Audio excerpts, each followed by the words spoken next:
আসসালামু আলাইকুম। আশা করি সবাই ভালো আছেন। আজকে ৩টা ডিম দিয়ে কেক বানিয়ে নেব। তো বাসায় অল্পতেই যে কেক বানানো যায় সেটা বাচ্চাদের বায়না বা আবদার যেটাই বলেন পূরণ করার জন্য কিন্তু বাসায় এই ধরনের কেকটা বানাতে পারেন। আমি নিয়েছি ৩টা ডিম, স্বাদমতো চিনি আর হাফ কাপ পরিমাণে সয়াবিন তেল, সবগুলো ব্লেন্ডারে নিয়ে একটু ব্লেন্ড করে নিয়েছি। এবার ঢেলে নিচ্ছি অন্য একটা পাত্রে, দিচ্ছি স্বাদ মতো লবণ আর দিচ্ছি একটু ভ্যানিলা এসেন্স, যাতে ডিমের গন্ধটা না থাকে সেই জন্য ভ্যানিলা এসেন্সটা দিলে গন্ধটা থাকে না, কেকের ভিতরেও এক ধরনের ফ্লেভার আসে। আর দিচ্ছি পরিমাণ মতো গুঁড়া দুধ। গুঁড়া দুধ যদি না থাকে সেক্ষেত্রে আপনারা গরুর দুধটা ব্যবহার করতে পারেন। দিচ্ছি 2 কাপ পরিমাণে ময়দা আর দিচ্ছি বেকিং পাউডার, সবগুলো একসাথে ভালো করে চেলে নেব। এবার চেলে নিয়ে সবগুলো একসাথে ভালো করে মিশিয়ে নিচ্ছি। ব্যাটারটা কিন্তু মেশানো হয়ে গিয়েছে। এবার আমি 2 ভাগে ভাগ করে নেব, কারণ আমি একটু ফুড কালার মিক্সড করব।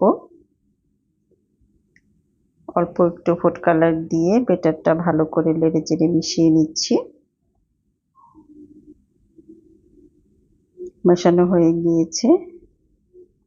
এবার নিয়েছি খাতার 2 পিস কাগজ।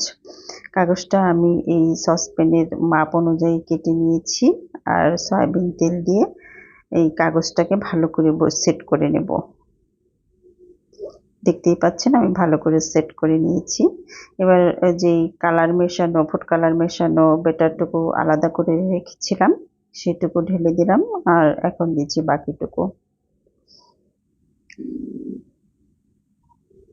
এবার উপরে একটু দিয়ে দিচ্ছি যেন সুন্দর একটা কালার আসে, আর চামচ দিয়ে একটু হালকা করে ঘুরিয়ে দিলাম।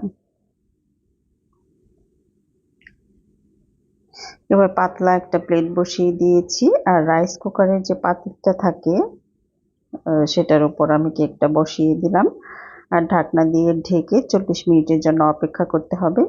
তো 40 মিনিট পর আমার কেকটা পরিপূর্ণ হয়ে গিয়েছে, দেখতেই পাচ্ছেন একদম সুন্দরভাবে ফুলে উঠেছে। কতটা সুন্দর হয়েছে আর খেতেও কিন্তু ভারী মজা হয়েছে। তো সবাই ভালো থাকবেন, সুস্থ থাকবেন, আবার দেখা হবে অন্য কোনো ভিডিওতে।